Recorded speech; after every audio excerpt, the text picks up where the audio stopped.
장로님 찬양을 또 그렇게 잘하시는 줄 몰랐네요. 이 광약교회는 정말 인재들이 참 많네요. 지난번 왔을 때도 정말 찬양을 너무너무 잘하셨는데 감사합니다. 우리 잠깐 기도하겠습니다. 하나님 아버지, 코로나가 이렇게 창궐하는 때에 예배당을 사모하고 주회전을 사모하는 하나님의 백성들이 이렇게 모여서 주님께 예배드리고 영광드리게 하심을 감사 찬양드리옵나이다. 이 시간도 주께서 부족한 종을 통해서 하나님의 음성을 들려주시옵시고 우리 광약교회 모든 성도님들이 말씀 안에서 든든히 서가는 놀라운 역사가 있게 하여 주옵소서. 예수님 이름으로 기도드립니다. 아멘. 요한계시록 12장, 13장은 이 거대한 구속 역사의 이 파노라마가 영적 전쟁이라는 관점에서 기록되고 있습니다. 이 12장, 13장의 가장 중요한 요절이 되는 말씀이 바로 17절 말씀입니다. 오늘 그래서 설교 제목을 용의 분노다. 자, 용의 눈물이 아니고요. 제목을 혼동하시면 안 돼요. 용의 분노다. 용이 여자에게 분노하여 돌아가서 예수의 증거를 가진 자들과 더불어 싸우려고 바다 모래 위에 서 있더라. 지상에 사는 성도들이 피할 수 없는 것이 있어요.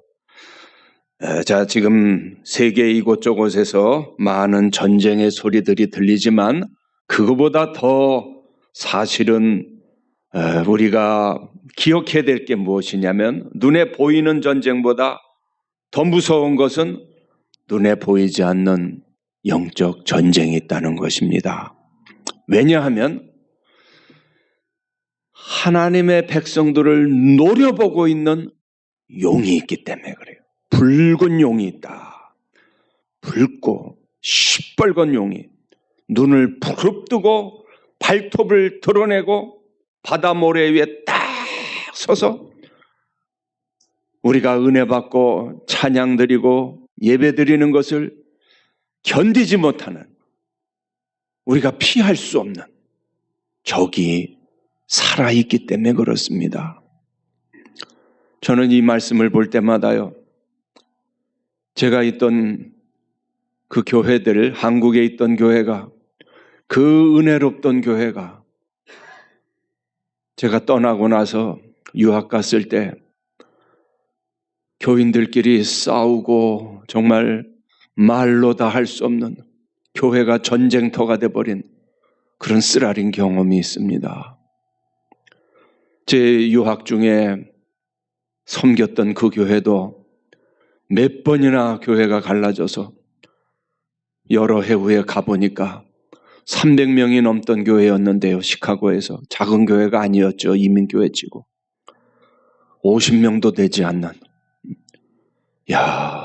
정말 그 은혜롭던 교회가 차디차게 냉랭하게 굳어버린 그런 쓰라린 경험들이 2번씩이나 있었어요. 한국에서 있었고 미국에서 있었고. 사랑하는 여러분들, 담임 목사님을 위한 기도를 그치지 마시기 바랍니다. 교회의 중직자를 위한 기도를 끊임없이 그치지 마시기를 바랍니다. 왜요? 용의 분노가 있기 때문에. 제 청소년 시절에 예수원의 대천동 목사님이라고 계셨는데 이 영적인 전쟁을 우리가 결코 가볍게 여겨서는 안 된다는 것을 강조하시면서 들려줬던 이야기가 있어요. 이 아프리카 선교사로 와 있던 이 서양 선교사님이 그 아프리카의 어느 토속신을 섬기는, 대대로 그 마을 한가운데 커다란 나무가 있는데 거기서 제사도 드리고 마치 그 나무를 하나님 대하듯이 섬기는 그 조상 대대로 내려오는 그 풍습이 있었다고 합니다. 이 선교사님이 그것을 대수롭지 않게 생각하고 저까지 나무가 무슨 하나님이라고 하면서 우습게 생각하고 그 나무를 다른 사람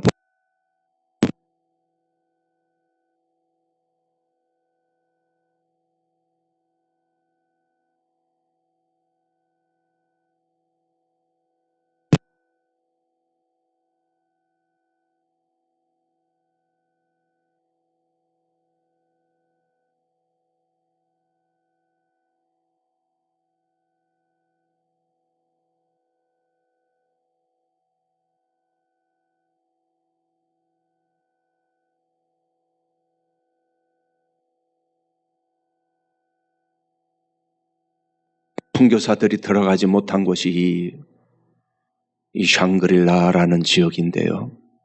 거기는 지금도 조장 이 풍습이 있다고 그래요.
존재를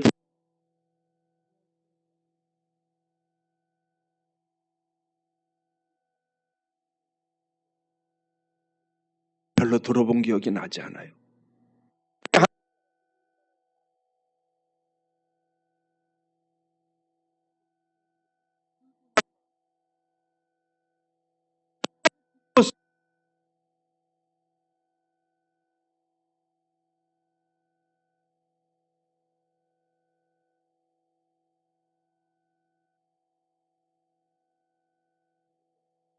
수천 명, 수만 명이 붉은 악마 옷을 입고 응원할 때마다요, 저는 가슴이 섬뜩섬뜩해요.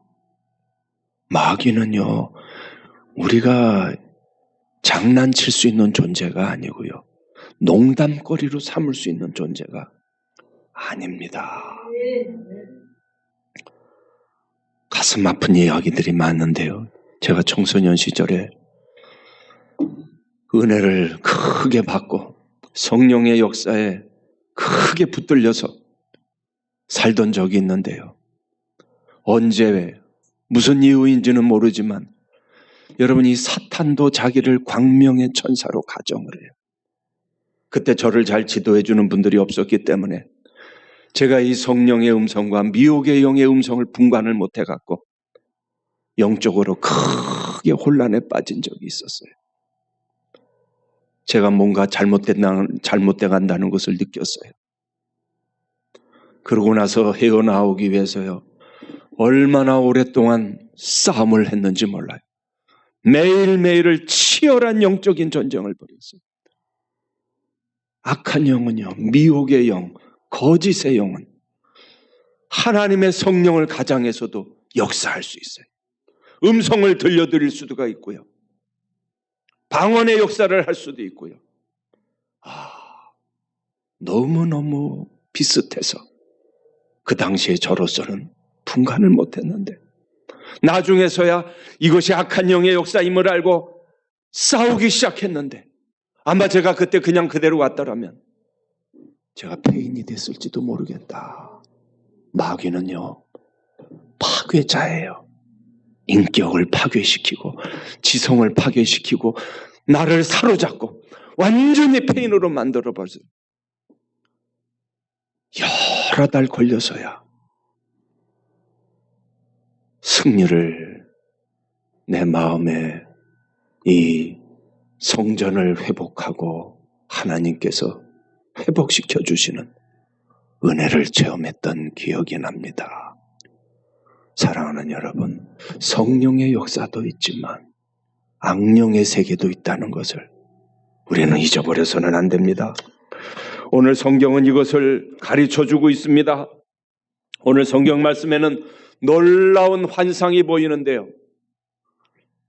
태양으로 옷 입은 여인의 모습이 나와요. 이 세상 어디서부터 볼 수 없는 하늘의 찬란한 광채로 옷 입은 여인의 모습이 나오는데, 이 장면이 갑자기 바뀌어서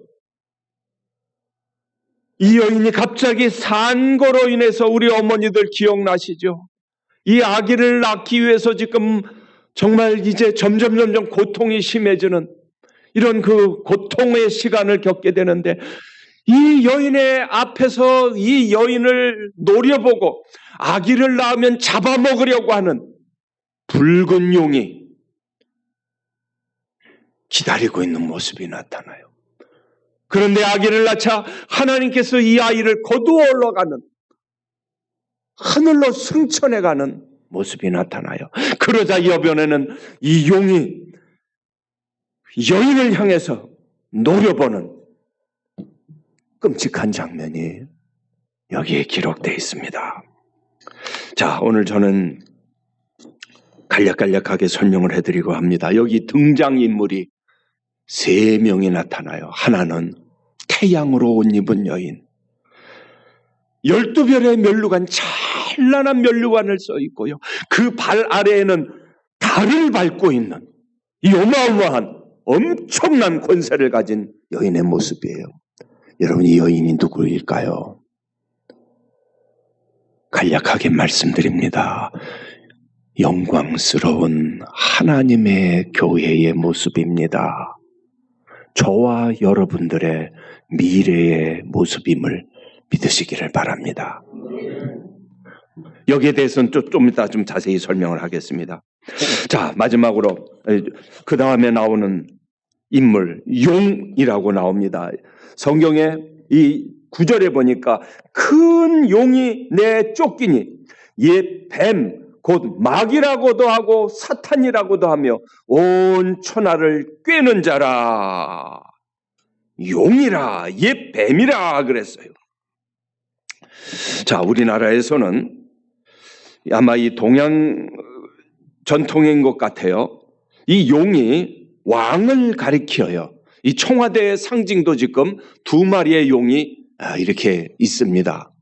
여러분, 사극을 보시면은 임금의 얼굴을 뭐라고 그래요? 용안이라고 그래요. 임금이 앉는 자리를 뭐라고 그래요? 용상. 임금이 입는 옷을 뭐라고 그래요? 예, 용포, 골용포. 더 멋있는 말이네요. 자, 어쨌든 다 용이 들어가요. 우리 광약교회 성도님들 수준이 보통이 아니에요? 자, 저보다 더 잘하시는 것 같아요. 자, 그러나 여러분, 이 구약에서, 그리고 이제 그 이스라엘이 고대 살던 메소포타미아 근동 지역에서는 이 용이 무엇을 상징했냐면 하나님을 대적하는 악의 세력을 상징했습니다. 다시 한번 말씀드립니다. 이 용이 무엇을 상징했냐면 하나님을 대적하는 악의 세력. 자, 이 용에 대해서 구체적으로 언급한 말씀이 이사야서 27장 1절 말씀입니다. 그날에 여호와께서 그의 견고하고 크고 강한 팔로 날랜 뱀 리워야단, 곧 꼬불꼬불한 뱀 리워야단을 벌하시며 바다에 있는 용을 죽이시리라. 예, 이 용이란 말이 구약에서 15번 나오는데요. 이 바다 괴물 리워야단, 라합과 다 이 동일시되는 존재. 물론 용은 전설적인 존재입니다. 실제로 존재한 것은 아니에요. 성경에 있는 이 리워야단은 여러 개의 머리를 가진 바다의 용이 날랜 뱀, 꼬불꼬불한 뱀이요. 바벨론 신화에는 티아맛, 우가리세, 로탄, 바벨론의 창조 이 신화에서도 이 티아맛이 용, 큰 뱀, 이 바벨론의 7대 불가사의 중에 하나니 이슈타르 성문이라는 곳에요. 이 마르둑 신이라는 곳이 있었는데 거기에도 이 뿔 달린 용이 나타나요. 터키에서도요. 이 뱀이 숭배의 대상인데 이 뿔 달린 뱀 그리고 이 메두사 뱀이 여러 개 나오잖아요.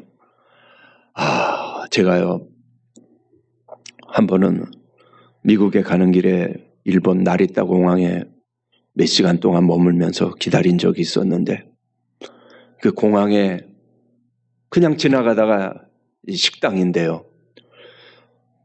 점심을 먹으면서 거기 보니까 텔레비에서 어떤 가수가 나와서 노래를 하는데 갑자기 이 뱀의 얼굴로 변해요. 그거 어떻게 했는지 몰라요.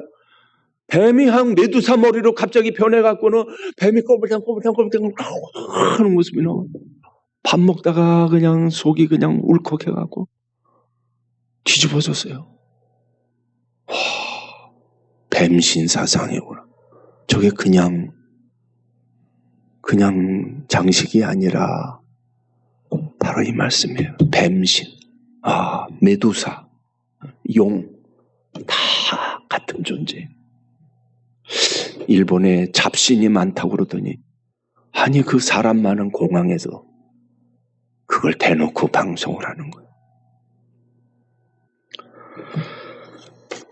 이 아이가 누굽니까? 아이는 메시아 예수 그리스도입니다. 만국을 철장으로 다스리는 메시아. 자, 좀 정리를 해보십시다. 태양으로 옷 입은 여인이 누구라고 그랬어요? 교회입니다. 영광스러운 교회. 저와 여러분의 모습입니다. 자, 이 영적인 전쟁을 승리하려면 여러분 지피지기면 뭐라고 그랬어요?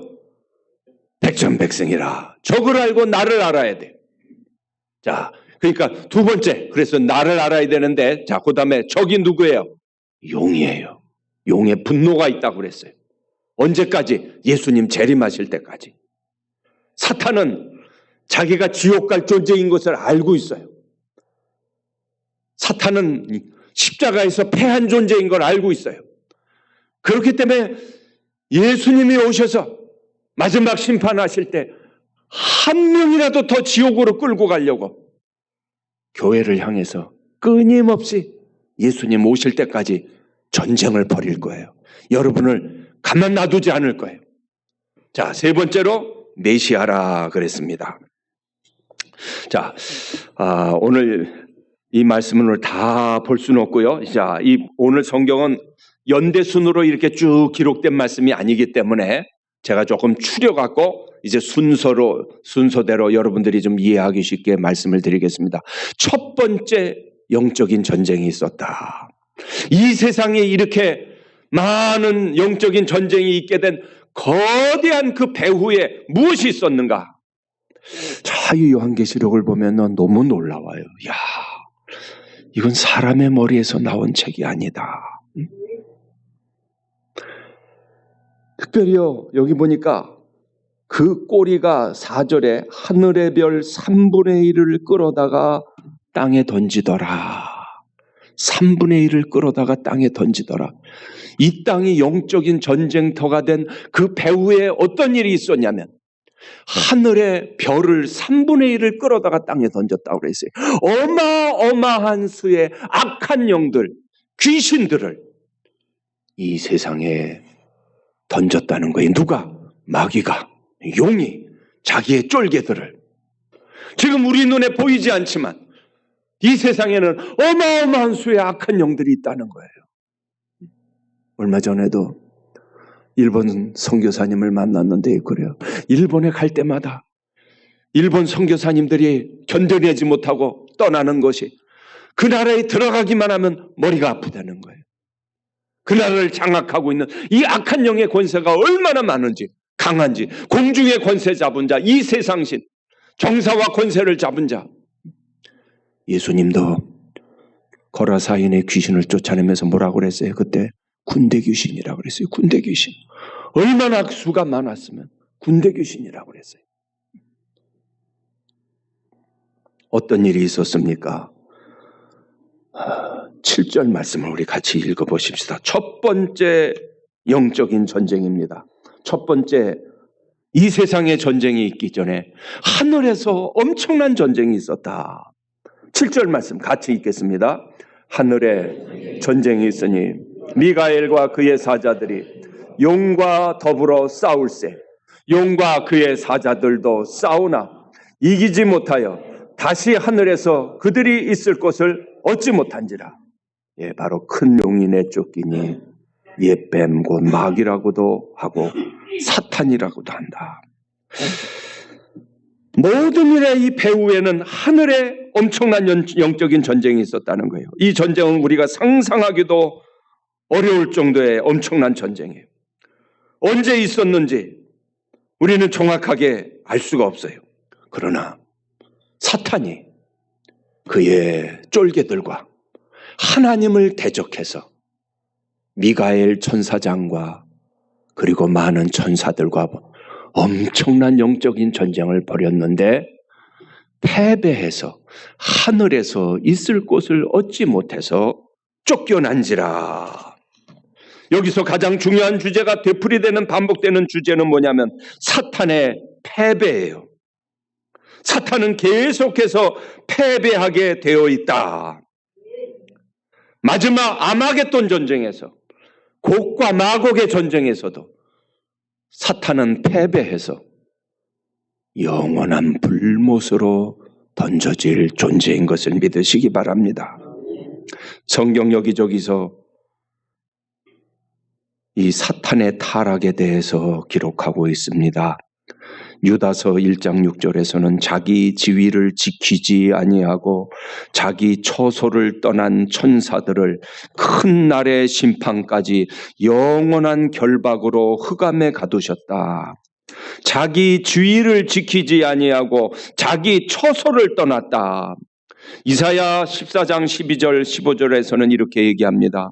아침의 아들 계명성은 하나님과 같이 되기 위하여 뭇 별들 위에 그의 보좌를 교만하게 높인 죄로 스올로 떨어졌도다. 이 계명성 루시퍼 사단의 이름입니다. 하나님과 같이 되기 위하여 뭇 별들 위에 그의 보좌를 교만하게 높였다. 사단도 타락하게 된 가장 중요한 이유가 자기를 하나님과 같이 높인 것입니다. 여러분 생각나시죠? 뱀이 아담과 하와를 유혹할 때 어떻게 유혹했습니까? 이것을 먹으면 어떻게 돼요? 하나님과 같이 된다. 인류 최대의 거짓말로 우리 첫 인류의 시조를 넘어뜨렸습니다. 하나님과 같이 된다. 이것이 뱀의 미혹입니다. 최악의 거짓말인데요. 이 거짓말이 지금도 통하고 있습니다. 여러분 가만히 제가 이 말씀들을 묵상하면서 보니까 여러분이 가까운 일본에서는 지금도 천황이 하나님이 아닙니까? 그렇죠? 도쿄 근방을 제가 일본에서 일주일 동안 선교 여행을 다녀온 적이 있는데요. 동네마다 여기저기 신사들이 있고요. 도쿄 중앙에는 거대한 신사가 있더군요. 천황이 지금도 하나님입니다. 여러분 멀리 갈 것도 없습니다. 지금 제일 가까운 여기서 1시간만 전속력으로 달리면 전 세계에서 제일 이 최악의 우상숭배 국가가 우리와 마주하고 있습니다. 북한에는 지금 37,000개, 8,000개가 넘는 김일성 동상이 있고요. 매일 아침마다 북한 주민들은 그 동상 앞에서 절을 하고 우리가 새벽 기도하듯이 참배하는 일을 하고 있습니다. 제가 깜짝 놀란 게요. 이 사도신경을 완전히 개조해갖고 거기에다가 김일성, 김정은, 김정일을 이름을 다 삼위일체 하나님을 흉내내서 고백하고 있어요. 1994년도에 북한에 300만이 굶어 죽을 때 저 금수산에 태양궁전을 만들어서 북한 주민들 3년을 먹이고도 남을 만한 1조 원 가까운 돈을 들여서 김일성 시신을 거기 보존해서 거기서 참배하고 경배하는 일을 지금도 하고 있습니다. 중국에서는 시진핑 우상화가 노골화되어 가고 있어요. 하나님께서 이 우상 숭배로 둘러싸인 자기를 하나님이라고 선포하는 우상으로 둘러싸인 이곳에 대한민국에는 그래도 주일마다 하나님을 경배하고 찬양하는 믿음의 교회를 남겨두셔서 지켜주신다는 생각을 할 때 얼마나 감사한지 몰라요. 그러나 여러분, 이 대한민국에는 자기를 또 하나님이라고 주장하는 자칭 재림 예수가 전 세계에서 제일 많은 나라예요. 70명이 넘어요, 지금. 70명이 넘는 재림 예수들이 이 남한 땅에 살고 있어요. 알고 있습니까, 여러분들? 철석같이 근데 믿어요. 저 문선명은 죽기 얼마 전에는 자기를 하나님으로 선포했어요, 실제로. 등극식을 가졌어요. 뭐 등극식 가질 필요 뭐 있어요? 이미 하나님 행사 다 했는데. 이만희는 시퍼렇게 살아서 지금도 자기가 성육신한 예수라고 주장하고 있어요. 사랑하는 여러분들, 이 사탄의 최악의 거짓말이 지금도 통하고 있다니까요. 먼 바다 얘기도 아니고 우리 둘레의 이야기이고 이 땅의 얘기예요. 저와 여러분이 살아계신 하나님을 창조주 하나님이요 만물의 주권자 하나님으로 믿게 된 것은요 하나님의 놀라운 축복입니다. 성령께서 역사하지 않으시면 우리는 미혹의 영에 휩쓸릴 수밖에 없어요.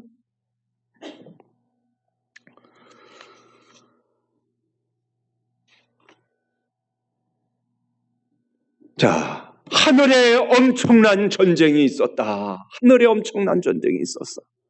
그런데 두 번째 이제 전쟁이 오늘 본문에 또 기록되어 있습니다.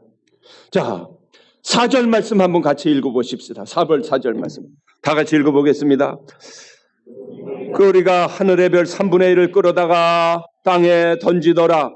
용이 해산하려는 여자 앞에서 그가 해산하면 그 아이를 삼키고자 하더니. 자, 2절 말씀 마지막 절에 보면 이 여자가 아이를 베어 해산하게 되매 아파서 애를 쓰며 부르짖더라. 자, 이 두 번째 영적인 전통입니다. 영적인 전쟁입니다. 여러분, 메시아가 이 땅에 태어난 것은요, 어느 날 갑자기 우연히 그냥 저 2000년 전에 유대 땅에서 태어난 게 아닙니다. 여러분, 우리 한 사람 한 사람이 이 세상에 태어난 것도 우연이라는 게 없습니다. 그렇죠? 하나님의 놀라운 계획 가운데 하나님께서 우리를 영원전부터 다 미리 아시고 태어나게 하시고 대한민국에 태어나게 하시고. 자, 여러분 태어나기 전에 나는 남자로 태어나겠습니다 한번 하시는 분 손 좀 들어봐 주세요. 있으세요? 나는 여자로 태어나겠습니다 하고 결정하고 태어난 분 있으세요? 우리의 선택권이 아니에요. 나는 대한민국 사람으로 태어나겠습니다. 태어난 분 있으세요? 우리의 선택권이 아니에요. 하나님께서 하신 거예요. 하나님의 놀라운 계획과 섭리 가운데 각 사람 하나하나도 이렇게 하셨거든. 온 세상을 구원하실 예수 그리스도를 이 세상에 보내실 때 그저 아무 때나 아무 나라에서나 아무 생각 없이 하나님께서 보내셨겠습니까? 아닙니다. 갈라디아서는 그래서 이렇게 기록해요. 때가 참에 하나님께서 그 아들을 보내셨어요. 그런데 여러분, 하나님께서 이 아들을 보내실 때 어마어마한 놀라운 계획을 갖고 계셨어요. 요한일서 3장 8절은 이렇게 기록합니다. 하나님의 아들을 나타나신 것은 마귀의 일을 멸하려 하심이라. 하나님의 아들이 나타나신 것은 마귀의 일을 멸하려 하심이라. 어마어마한 우주를 구원하시는 거대한 하나님의 이 드라마 속에 있는데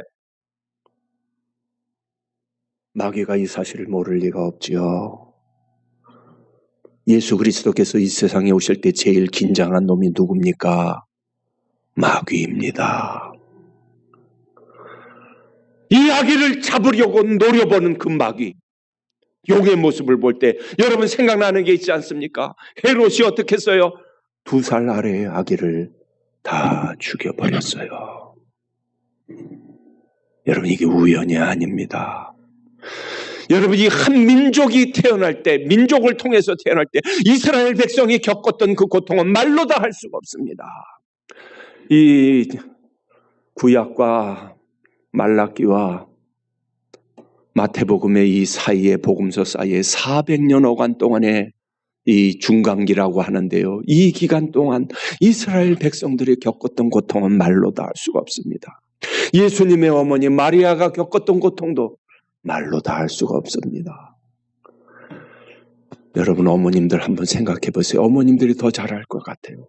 나를 통해서 메시아가 태어났는데 그 아들이 십자가에서 처참하게 죽는 꼴을 육신의 아들이지만 만약 내 아들이 내 배에서 10달 동안 자라고 태어난 아들이 죽을 때 어머님의 마음이 어떻겠습니까? 찢어지는 고통 아니겠어요?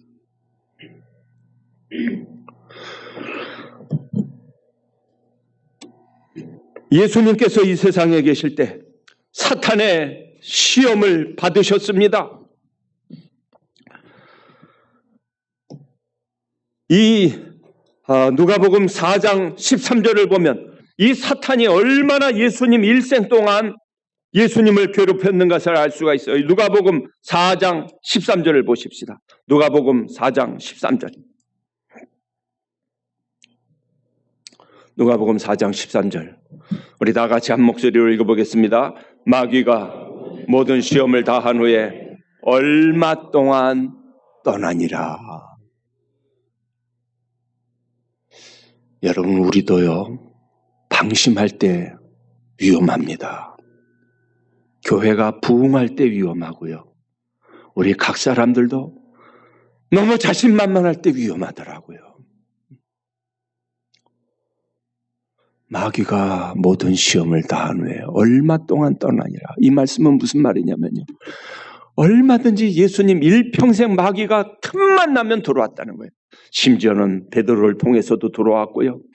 심지어는 예수님 마지막 십자가에 달리실 그 순간까지도 네 하나님 아들이거든 뛰어내려봐라. 예수님 십자가 사역을 끝까지 방해했어요. 오래전에 이 지저스 슈퍼스타라는 뮤지컬을 본 적이 있는데요. 이 올림픽 스테디움에서 정말 거창하게 크게 했는데요. 그 잊혀지지 않는 장면이 하나 딱 있어요. 그 마귀 누가 봐도 아이고 저거는 마귀다 하고 표신하게끔 뿔나고 검은 옷을 쓴 분장한 그 배우가 나타나요. 근데 이 사람이 이 뮤지컬이 끝날 때까지 어떤 때는 요 어두운 곳에 숨었다가 잠시 또 나타나고 숨었다가 나타나고 끝까지 왔다 갔다 하면서 나타나더라고요. 그렇구나. 저게 마귀의 정체다. 사탄은 우리가 방심할 때, 우리가 잠시 마음을 놓을 때 언제라도 우리가 기도를 쉬지 않아야 될 이유가 바로 여기 있습니다. 우리가 깨어 있어야 될 이유가 바로 여기에 있습니다. 자, 오늘 이제 마지막으로요. 한 가지만 더 말씀을 드리겠습니다. 자, 우리 요한계시록 12장으로 다시 돌아옵시다. 자, 지피지기면 백전백승이다. 지피지기면 백전백승이다. 사탄은 옛 뱀이요, 아담과 하와를 깨었던 자요, 미혹하는 자요, 세상의 권세를 잡은 자요, 공중의 권세 잡은 자, 불순종의 아들들 가운데서 역사하는 영이라 그랬는데, 자, 그렇다면 우리가 이 영적인 전쟁을 어떻게 승리할 것인가? 자, 따라해 보십시다. 나는 누구인가요? 그 대답이 12장 1절 말씀입니다. 하늘에 큰 이적이 보이니 해를 옷 입은 한 여자가 있는데 그 발 아래에는 달이 있고 그 머리에는 12별의 관을 썼더라. 자, 우리 옆에 계신 성도님들한테 한번 좀 인사를 이렇게 하십시다. 자, 믿음으로 인사하십시다. 우리 장로님의 모습을 보니, 권사님의 모습을 보니, 집사님의 모습을 보니 하나님의 영광의 광채를 보는 것 같습니다. 자, 한번 이렇게 인사해 보세요.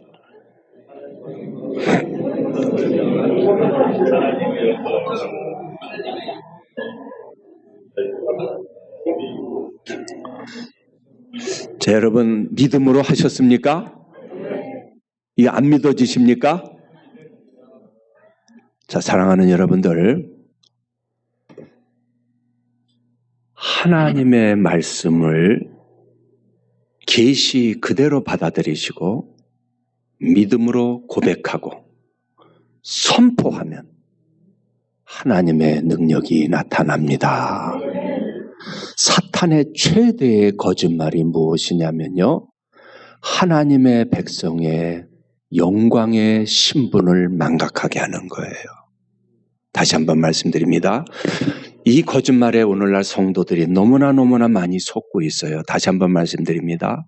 사탄의 최대의 거짓말은 하나님의 백성들이 자기 신분의 영광의 위치를 망각하게 만드는 거예요.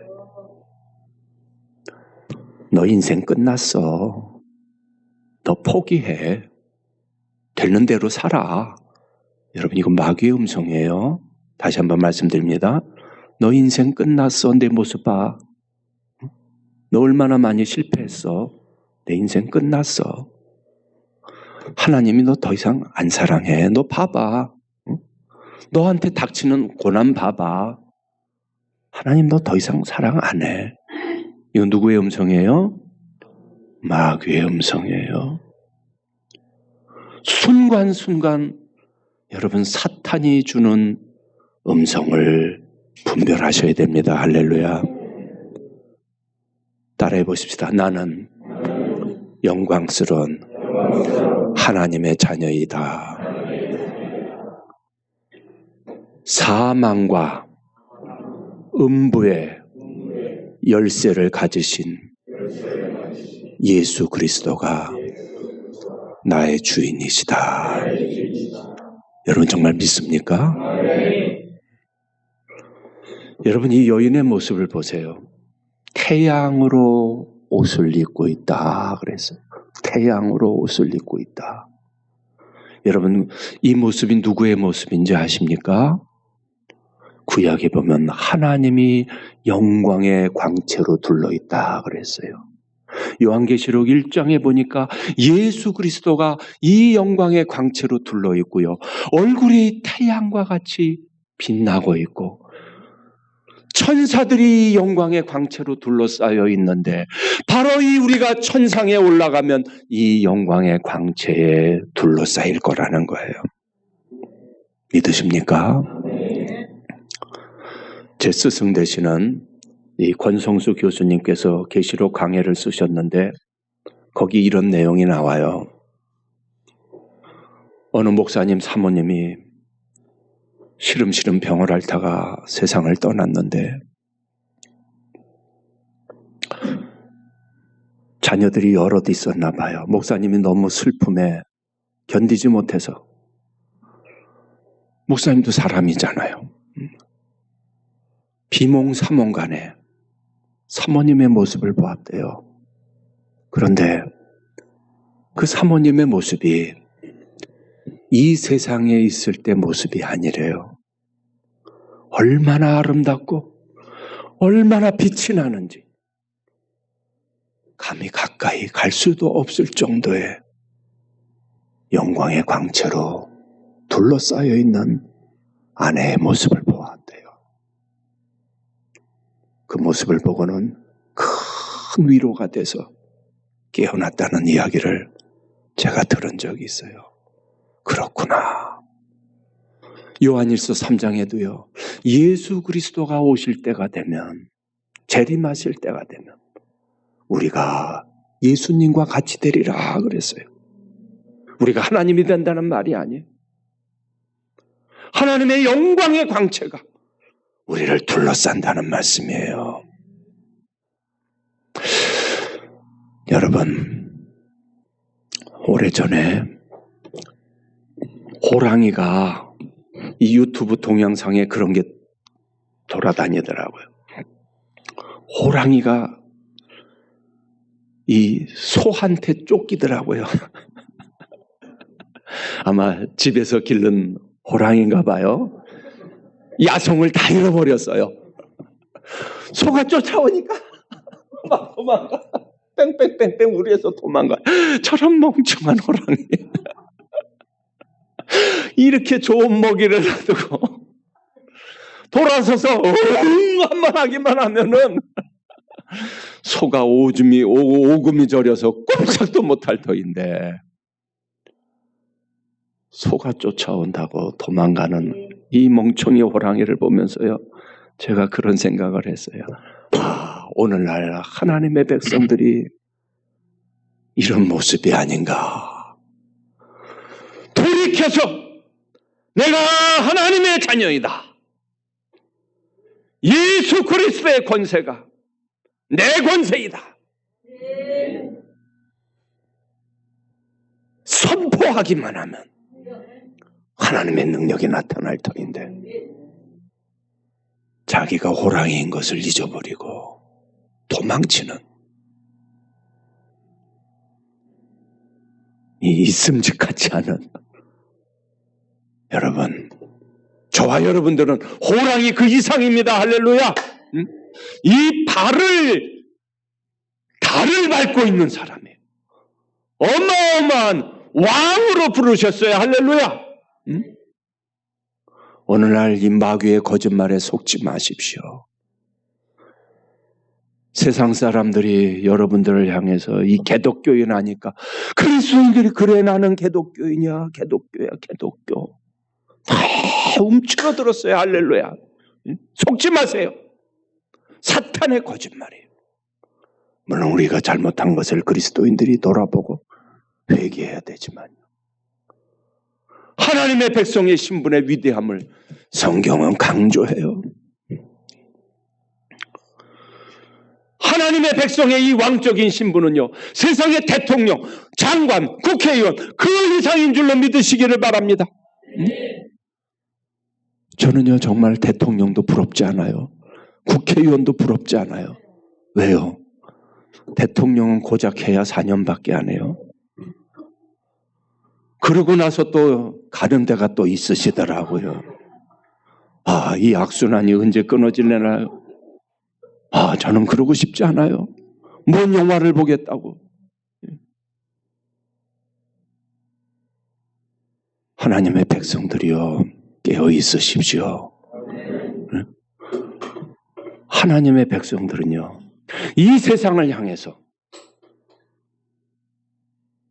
선지자 나단과 같이 그 다윗을 향해서도 당신 회개하시오 외치셔야 됩니다. 하나님의 종들이 통치자에 가서 이렇게 하면 안 된다고요. 오늘날 정신 나간 지도자들이 너무 많아요. 하나님 백성에게 주신 이 권세는요, 세상의 권세, 저 백악관, 청와대, 이거 이상해요. 헤롯한테 가서 당신이 잘못했어, 모가지가 잘려도 세례 요한과 같이 당신 회개하시오. 대통령이 잘못하면 당신들 회개하시오. 이게 하나님 백성이 할 일입니다. 권력의 편에 서서. 오늘날 이 너무 어두워졌어요. 참 안타까워요.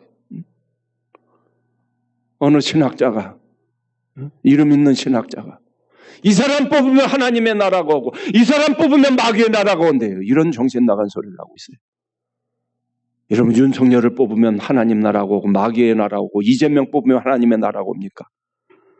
하나님의 나라는 하나님의 백성이 깨어있을 때 나오는 거예요. 교회가 복음을 전하고 한 영혼 구원할 때, 우리 광약교회 같이, 그럴 때 하나님의 나라가 임하는 것이지. 이 나라의 소망은 대통령께 달려있지 않습니다. 여러분들이요, 교회가 회개하고 거룩하고 하나님 백성의 참모습을 보여줄 때 이 나라의 소망이 있는 줄로 믿으시기를 바랍니다. 오늘 이 자리에서 예배드리는 사랑하는 성도님들, 이제 말씀을 맺겠습니다. 마귀의 거짓말에 속지 마십시오. The best is yet to come 이라는 말을 들었어요. The best is yet to come. 최고는 아직 오지 않았다. 최고는 아직 오지 않았다. 하나님의 백성에게는 아직 영광의 미래가 남아있는 것을 믿으시기를 바랍니다. 여러분 자신을 학대하지 마시기를 바라요. 여러분 자신을 무시하지 마시기 바라요. 여러분 옆에 있는 성도들도 무시하지 마시기 바라요. 왜요? 믿음이 약해 보이고 넘어지는 성도라 할지라도 하나님께서 영광의 광채로 덧입을 것을 우리는 소망하기 때문입니다. 할렐루야. 기도하겠습니다.